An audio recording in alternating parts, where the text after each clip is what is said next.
Right now, it is time to bring in Ruth Epstein. It is time for us to take a look at the stories you'll find in the Republican-American, what they've been covering and what's coming up. Ruth joins us every Monday morning, and we say good morning to Ruth. Good morning, Ruth. Good morning, Marshall. A little soggy, but nonetheless, we're on it. Yeah, today's going to be a soggy day, and we'll get heavier rain off and on throughout the day into tonight. But what the heck, you know? Well, we need it. Yeah, we needed it, and we're slowly catching up on it.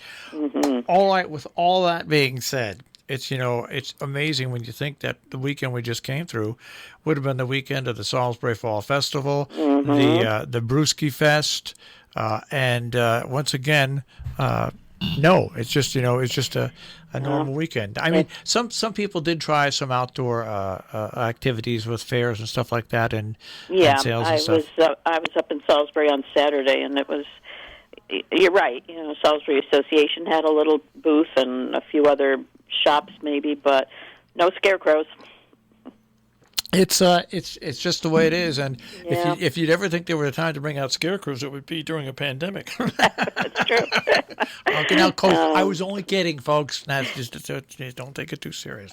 But it's COVID strikes again, and as we're just going to have to, wait it out. But as you pointed out to me last night, there is a case that was noted at North Canton Elementary School, and everybody took heed, and Interim Superintendent Lisa Carter notified the region, the parents, and the person who was infected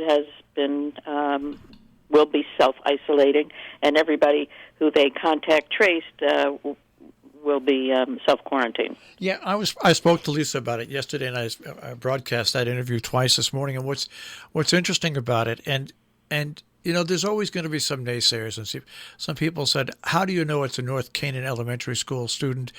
She just said the North Canton Elementary School community, and what I tried to explain to people was, well, we don't know for sure, but if somebody called Lisa Carter to tell her about the infection, you can be darn well sure it was a parent, a grandparent, or whatever of a student that goes to the North Canton Elementary School. So that's why it's important what Lisa Carter, and once again, I commend, they worked so hard this summer. At times, you thought, geez, they're putting all this work. But you know what? The protocols they've put in place so far have worked when they've had to work. When we had that thing at Cornwall School, and now this, where the contact tracing was done, where school schedules didn't have to be changed. I just think that they've handled this extremely well, probably as well as any other school district in the country right now. Mm-hmm. I would agree, and they've been transparent, which is very important. As transparent as you can be, you can't name a COVID. Of course not. You can't. I mean, you can't do that. No. But you can inform the school community, and the school community is everybody. That means there'll be people that work in the region, people that drive buses for the region, parents, grandparents, brothers, sisters.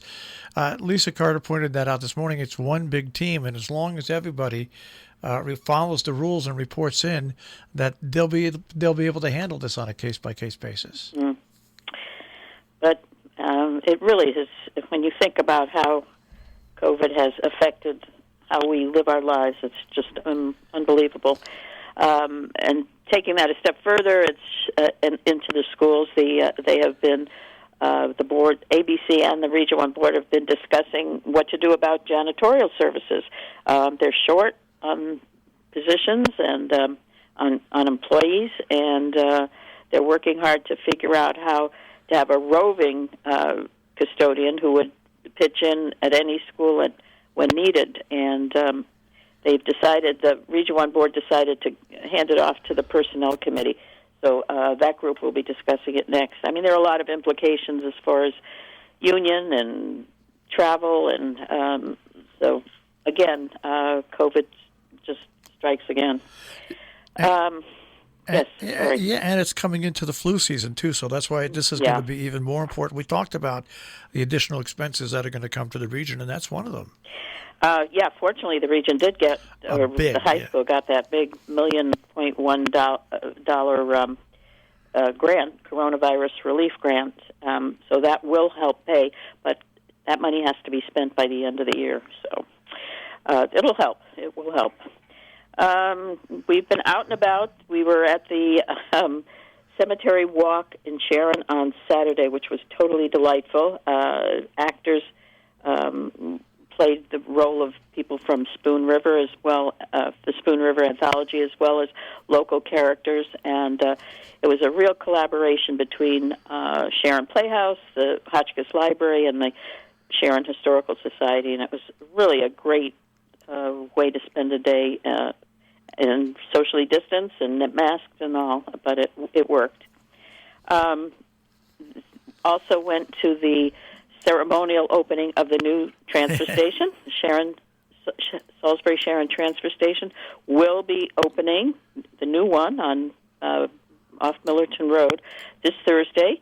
The current one on Route 41 is closed today, tomorrow, and Wednesday as the transition is made, and it is an amazing facility. So when people, I think those who haven't seen it will be totally amazed when they start disposing of their garbage there on Thursday. On Sunday, when I was coming back from the station, I went by there. You would think that it was the entrance and exit to a major stadium. The cars were lined up going. Oh, really? Yeah, well, because it's the last day where you have to hold on now today, tomorrow, and Wednesday. Oh, right, yeah. And it's going to take people a while to learn the regiments. I understand. My good friend Mark Needhammer is going to be an official greeter at the transfer station. Isn't that great? Oh, he did get. Okay, he told me thought he was going to apply. Well, nobody could be a better greeter. No, that's true. He just doesn't let anything bother him. And yep, and he will welcome you with open arms. Oh, that's great. Glad to hear that. And people that have been skinnying by without one of their IDs are going to have to pony up because those are going to be checked at this new transfer station. Yeah, good. So. Interesting enough, both Salisbury and Canton are looking for resident troopers. Yeah. They both, the Canton trooper has gone on to the Western Major District Crime Squad, and Chris Sorrell in Salisbury has joined the new Hartford Police Force. So both First Selectman Charlie Perotti and Curtis Rand will be in on interviews, and they both appear to have candidates interested in the job. The COVID again has caused a stir about holding town meetings. At this point, the executive order from the governor has said no, and so they're in Cornwall, at least, Gordon Ridgway has said they need to hold a town meeting, and so they are really trying to get creative and going to hold one outside for their annual town meeting in November. It'll be a little chilly, but they feel they can work it out.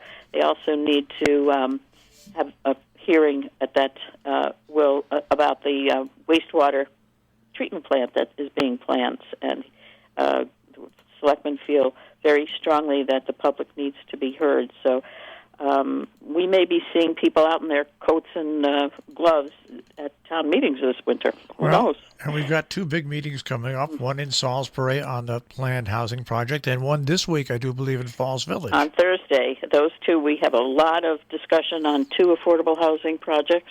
They have been somewhat controversial, and as I said to somebody, you can listen to the concerns. Either they sound the same from it just changed the faces, but they're at going to one hearing or the other.